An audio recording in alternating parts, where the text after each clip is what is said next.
Right, got me a cup of coffee. It looks like it's going to lash it down outside.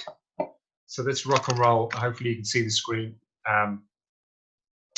And hopefully you get to watch this back on replay. What I want to do from this point on is to present the way we structure and help you guide your nutrition and the diet side of things, because ultimately that is the key to ensure success. So the title of this presentation really is how to set up your own diet to ensure success, because there's so many different ways of doing it. And when you read, or even when you pop into Easton's, you see all the diet books on the shelves. It's just a plethora of confusion. And okay, which one's the best one for me? Well, ultimately, the best one is the one that sticks to principles of, say, caloric deficit if you're looking to lose weight, caloric surplus if you're looking to put on weight, and also, bear with me 1 second there.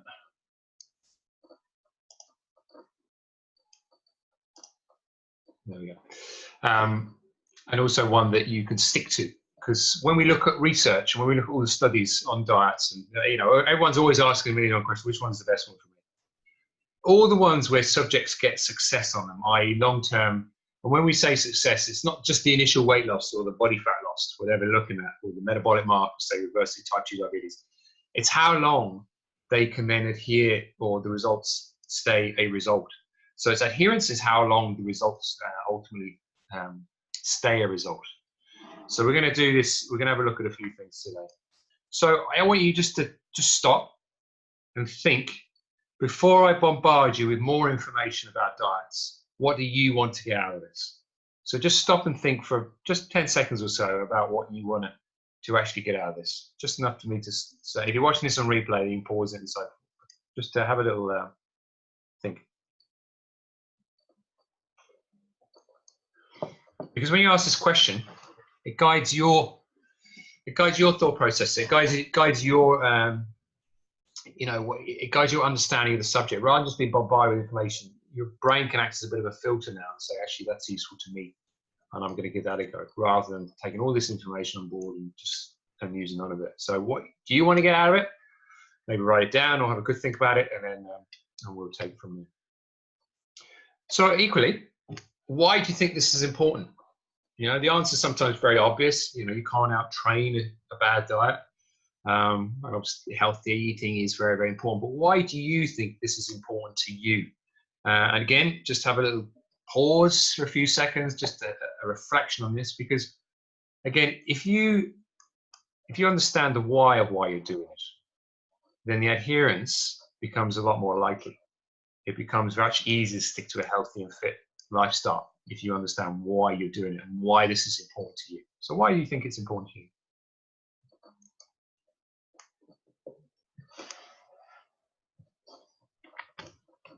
Okay, so what we're going to do is we're going to look at the foundations of how I'm pretty much going to take back the curtains and show you how our thought process and the system we've used over since 2005. Now it's been refined awful lot. I remember when I first started in the fitness industry, it's very, very dogmatic. It was like, you don't do this, you're just a pile of useless rubble, and your heart's not it. Well, that's just so untrue. And when you actually have a look at behavioral science, and some fantastic books out there if you're working with teams or managing teams, like things like Drive by Daniel Pink. I've got a few on the bookshelf here. Yeah, the Checklist by How to Go One Day.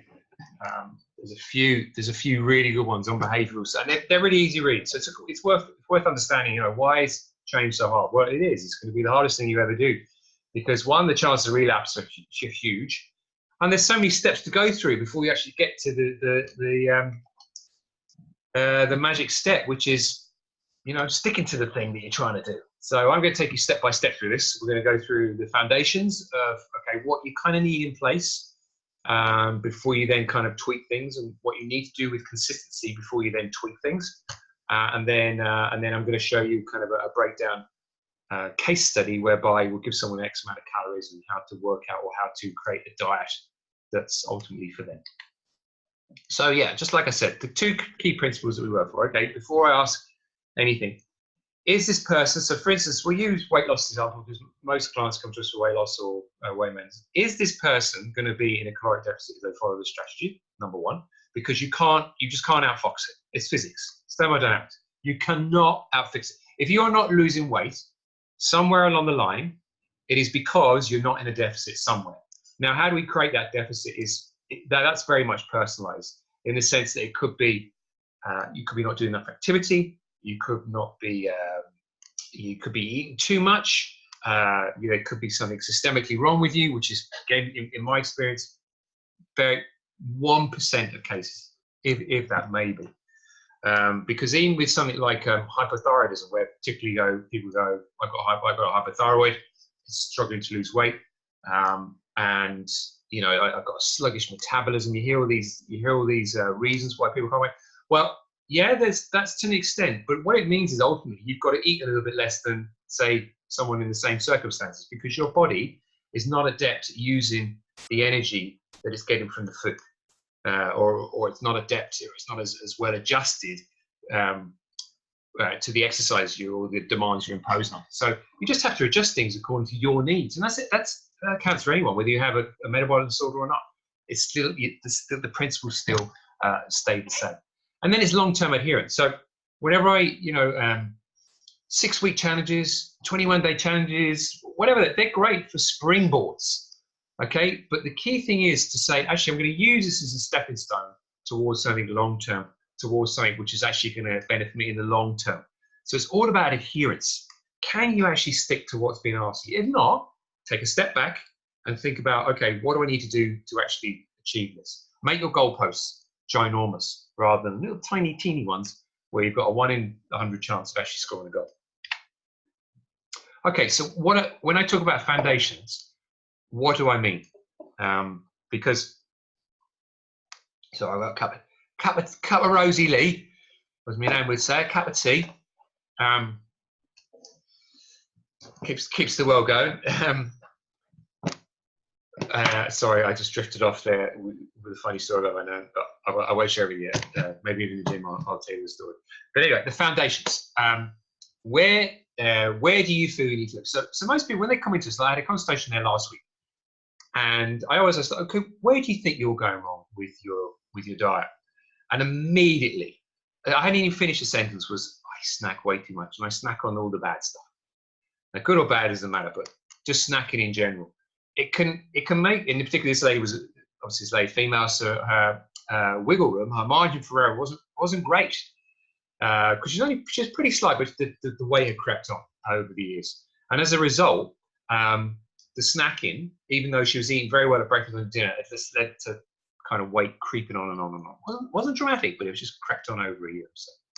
So if she addressed that one thing, everything else would fall into place. She wouldn't have to do anything dramatically. She wouldn't have to change what food she's eating or go on low carb, approach or ketogenic approach or whatever, paleo or whatever fancy diet you want to, count your sins or even count your calories. If she just focused on that one thing that she was consciously aware of, then she would make significant inroads into her diet and may not even need to go to the next level of, say, calorie counting or macronutrient counting or whatever it is, when you look at tweaking things. So I urge you to have, what I would say to you is write down what a kind of average day looks like. You may even be consciously aware of what you're doing. You may be drinking too much. You may be going home and having 3/4 of a bottle of wine, or a bottle of wine with your partner or the hubby or the wife, and it's just too much. It's just too much. At weekend, you spend 2 days just blowing, eating whatever you want, eating like a man or a woman possessed. And again, it's just too much. So we've got to identify, where are your breaks, and release them. For some people, the most common ones are snacking, way too much snacking, because we're in this kind of, I don't know, I suppose it's come from kind of the blood sugar management movement where we have to eat 3 meals a day and also a couple of snacks in between because I'm feeling hungry. You're not feeling hungry. You're not feeling hungry. If you're unsure, one useful strategy between distinguishing appetite and hunger is fasting. So if you struggle with constant snacking, it's a good idea to actually do a little mini fast, maybe 2 or 3 times a week, and actually learn what your hunger signals feel like, and how you feel, because sometimes people are quite surprised. I had a fella there who's very type A, very driven type of personality, And there's no way I would have got him to do carry camp. He is far too busy, far too driven with what he does in work. He's pressure deadlines, X, Y, and Z. You name it, he has it. He's just very, very driven. Don't bore him with the details, that type of person. So I said to him, look, can you do me a favor? Can you just skip breakfast 3 or 4 days of the week? And let me know how you feel. No problems. It was easy to do. And as a result of that, the weight started to come down, because inadvertently we cut out maybe 500 or 600 calories out of his daily intake. And he'd also learned that actually, do you know what? As the day went, I'm not hungry here. I don't need to be snacking. I don't need to be having the pastry I'm having with my coffee. I don't need to be having the bag of crisps that I'm having with my, with a can or whatever later on, because I'm not hungry. I'm just eating it for eating its sake. So it's that level of consciousness about what you do. And that's where tracking is really good. We'll touch on that in a second, the strategies that we can use for that. That's why tracking, and even just writing down what an average day or 3-day average intake is where you're at, and seeing it for yourself, bring it to a level of consciousness about what you're doing, and you'd be surprised at the outcome, at what you find. And then it's a case of focusing on that one thing, the one thing that you know that you can achieve, the one thing that you know you can absolutely 100% nail in a 2 to 3 week time period, and then move on to the next thing you may think. Because when you look at that 3-day food intake, it may be a case of finding 2 or 3 things that are missed. You may be just overdoing it at the weekends, just eating too much or drinking too much at the weekend. That might be a consistent thing every week that you're doing. So we need to find strategies for that. You may be snacking too much, as we've spoken about. You may be having a dessert after, or going for something sweet after every lunch. And again, that's adding up. So it's this cumulative effect of the cumulative behaviors and facts. And then there are things you may not be aware of. So I've listed a few up here, things like portion control. Again, they're working at the subconscious level. So when you're dishing up your meals, you're dishing your husband or your wife's plate up, and it's the same size as yours. So inadvertently, you're eating more than you need. You may be emotionally eating. So there may be some triggers that are being addressed by stress. So there's no point addressing your diet if you're not addressing your stress and managing your stress. Do you need to find some strategies, some coping strategies? And controlling your environment as well. So if you find it very hard to not eat the chocolate, try not to bring it into the home. If you have an uncontrollable urge, and most people have a kryptonite with their food. I've told you once, for me it's cheesecake. So when I have cheesecake, it's when I'm out and about. I certainly don't bake myself one, because I know I've just eaten a lot. I don't have any willpower over that stuff. It's just, just love it. So it's controlling your environment. And it's also having those plan Bs up your sleeve as well. So when you are faced with X, what do you do with the Y?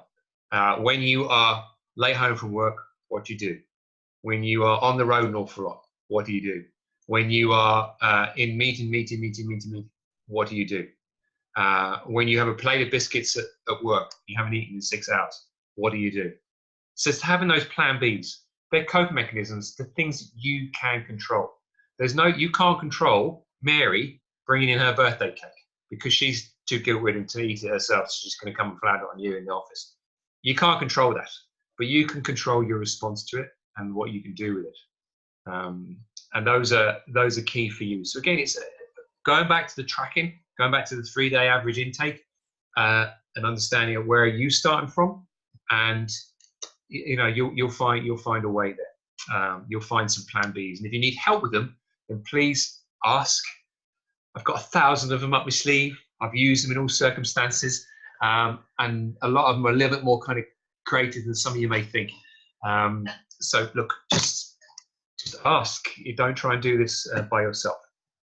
So then it leads me on to kind of the step process whereby we assess, well, how's this working for me? Is it working for me? And the worst thing you can do is, like, when I hear people go, so how's your week been? Any success? Any wins? When we check in, it's like, yeah, I did great.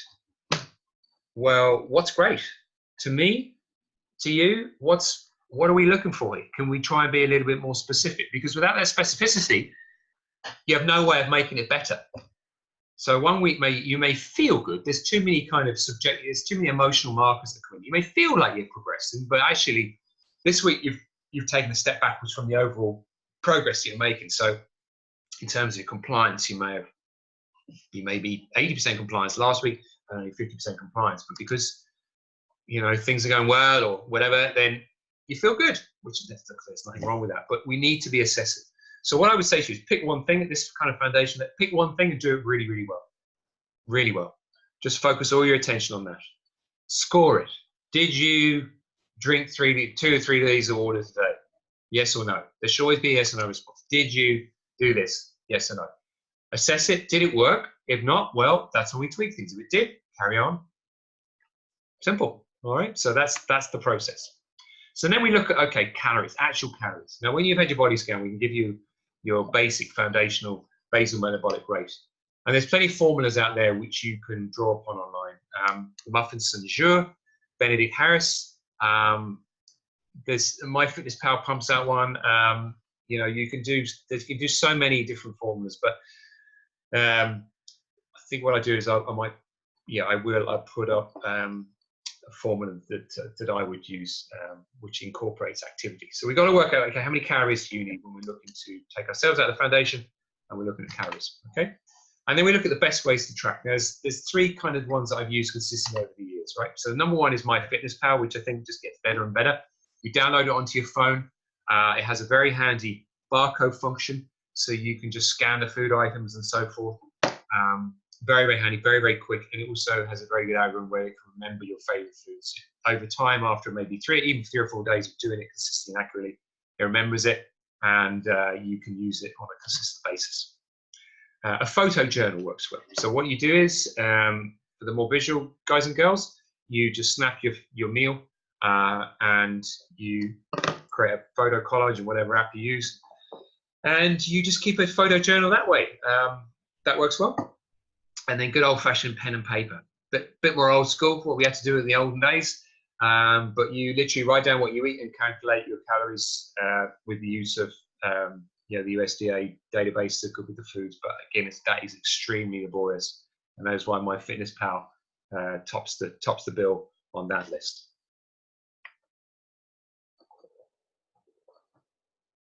So, which is the best one? Well, it's ultimately the one you can stick to, and the one that gives you the most objective feedback. Again, MyFitnessPal trumps a lot. The only downside is it is quite tiresome to start off with, but like I said, tracking is a tool. It's not something you use forever, and it's something you need to do if you want to actually, if you're struggling with your weight, you're struggling with your diet, that you do need to do it. You need to get over it and just crack on with it, because because over time then you can understand what works for me. How much food do I actually need to maintain or lose or put on weight, whatever your goal is. So tracking is useful. Is it absolutely mandatory, essential? If you're looking to kind of more healthier lifestyle, no, by no stretch of the imagination, but you need to be tracking something. Okay, so in its most basic form, what do we do? We've got about 10 minutes. I'm finishing at, we've got about 12 minutes left. So I'm going to finish at 10:30 on the dot here, guys. Step by step. So first and foremost, you need to track your calories for a 3-week period. So 3 weeks, 21 days, track it as accurately as you can. And, there's always going to be a margin of error with something like with an app or MyFitnessPal tracking. But the point is you're tracking something and you're tracking it accurately. What it does 2 things. First of all, going back to the foundation, it brings your habits and behaviors to a level of consciousness. So you understand, okay, where you are, where you're heading and what you're doing. Let's just bring that.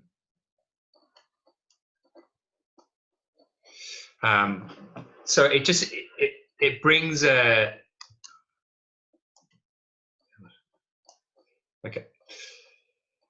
So it brings what you're doing to a level of consciousness you probably didn't have before you started your health kick or your fitness drive. Okay, and you track them as accurately as possible. So this doesn't require too much alteration in what you're actually doing, and you'll find that in most cases, folks start losing a bit of weight because they're just eating better. They make better choices, maybe doing a bit of exercise as well, so they put themselves into a caloric deficit without much effort, simply because of tracking.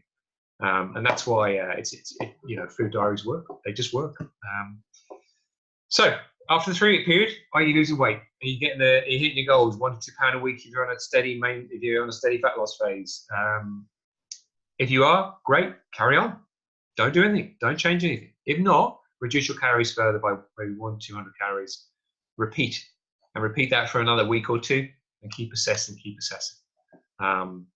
So that is calorie counting and calorie tracking in its most basic form, but it works without too much arse ache from having to track things and monitor things all the time. All right, so yeah, that works well. Now, if you want to dial it in or get a little bit more kind of specific, if things have hit a plateau and you need to step it up another level in the tracking stakes, then we can do this. And this is where those meal plans come into their own, the ones that you've been sent. So we have a working example here, and this is where we'll kind of wind her up after this. So we have a lady here, okay, and she's worked out she needs 1,500 calories to lose 1 to 2 pounds a week, okay, and we've identified that she actually eats consistently. She's got some good structure to her day. She eats a breakfast, lunch, and dinner.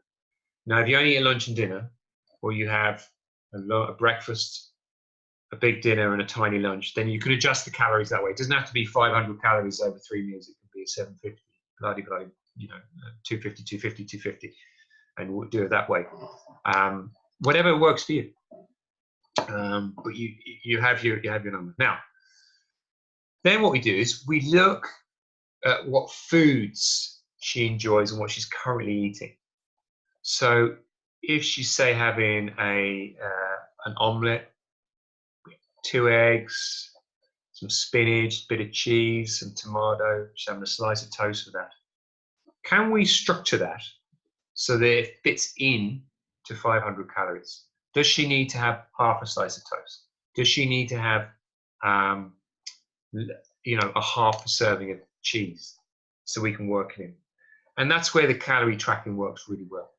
Now, if you're unsure and you want some ideas, then the meal plan and the recipes that we give out every month are terrific for that, because they give you the recipe, they give you the calories per serving. So if it calls for 250 serving breakfast, then you can double it up. You've got a good chunk of food there, or vice versa.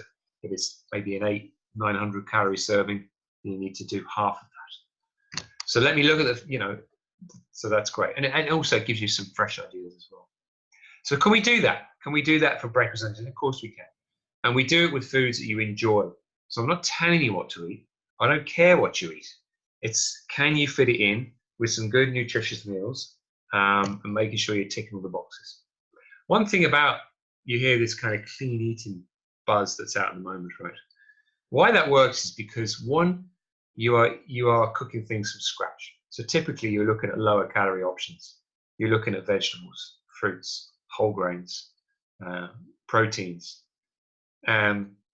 Secondly, you feel a lot better because you're eating more nutrient dense foods. You just feel awesome, so you want to keep doing it. And thirdly, it works because there's probably a lot more fiber in it if you're cooking with a lot more vegetables and whole grains. So it works really well like that. So once you're done eating, now is this hard? Is this a bit of work? Yeah, of course it is. But if you want anything enough, you'll do the work, all right? So just cut to the chase here with this. It is hard work, but it's worth doing. Because you never need to do it again. And likewise, people ask me, what about recipes? And what about, I cook bolognese and the chili for the family. Well, what I would say to you is this. For the long haul, for your long-term success, cook it according to recipe. Portion it out. And understand, okay, how many calories is in that meal that I'm going to eat now? And then you just know, okay? So it's worth doing. And most folks would only have 3 or 4 kind of staple meals that they turn to. For me, it's kind of a chili, bolognese, some slow cooker stew, fajitas, the whole family eats them, pancakes at the weekend. But I know the portions, so I know then how much it is per serving, and I now eyeball it. So it's worth doing it, and because you invest the time, and then you know, okay, this is how much per serving it is. So you do that for a day. You have your breakfast, lunch, and dinner. You've done it for a day, and then you just repeat that for as many days as you need. So you might have, like the people who have lost significant amount of body fat over the, in all our kind of case studies. There's some that you see online. There's some you will never see for privacy. But all of them have kept their diet really, really simple. What they've done is they've kept the foods they enjoy, but they may only have 2 or 3 breakfasts that they just eat over and over and over and over and over again. And it doesn't bother them. Why should it? They're eating foods they enjoy. There's pleasure in it. So why should it? If you're eating chicken and broccoli 3 times a day, then yeah, shoot me now. But then you do the same for a lunch, and you do the same for a dinner, and then you may have a few snacks that you call upon, the nutrition information from them, and that's it. So it's not, it's not rocket science. It's just consistency. Anything done with consistency can then be tweaked. Remember that. So then, if I want to add in a few drinks, or I'm going out for a meal, or going for a wedding, I know then how much calories I've got in reserve. I know then over the average week, say I need 1,500 calories a day over the course of 7 days. So what's that, 7,000, and then so 10,500 calories over the course of a week. If I average out of that, I'm going to be still losing weight no matter if I have a blowout on a Saturday, as long as I keep within my caloric budget. So yeah, for 3 or 4 minutes left. So that is how you structure a day using calories. Okay, do you need to do it? Not necessarily, but it's a very useful strategy, and one that I would recommend you do if you want to be able to manipulate your weight really easily. So say, for instance, you're 4 weeks away from going on holiday. Do you want to tighten things up again, build in a bikini? This is what you do. This is how you do it. And it's really, really easy to do. You can do it every year for life. It's very, very simple. Okay, now just to clear things up, is this forever? No, absolutely not. This is dieting. Now, ironically though, dieting actually literally translates to way of life or way of living. So you were looking for a diet approach that you can sustain for life, going back to my first point, because you are, this is all about adherence, and if you can stick to something long enough to see a result, then you're on a winner. Whether that's using fasting or low carb or calorie control, whatever. You're looking at this, but it is a short-term strategy or tool that you can use. But what it does, though, in the short term and for the long term, is it establishes control over what you're doing, and also gives you the knowledge that you have the portions, and you can eyeball things, and you understand, okay, this is how much food I need to sustain or manipulate my own body, even just to get more energy. Maybe you're under eating. So sometimes under eating people get very sick. There's more kind of underlying symptoms that they suffer from. So if you're under eating and you don't know how much you're eating, you kind of become unaware of it. Sometimes you can get hormonal issues going on through under eating, not eating enough nutrition in your diet. Your bone health, you're looking at your energy levels, your mood, your sleep. All this is influenced by diet, guys. There are some other issues going on, but ultimately you are in control of what you eat. And if you insist on driving your car out off the driveway with no petrol in the tank or diesel when you should have unleaded, then it's going to backfire on you. So this is why your diet it's worth investing the time in. That's why we spend a lot of time educating on this, because without it, you're going to struggle with the outcome you're looking for. So ultimately, when you're looking at diet, you're looking to just make better choices, where you can most of the time. So, I wouldn't be looking at 100% compliance here. No stretch, no one's ever had 100% compliance in anything, 80 at the tops.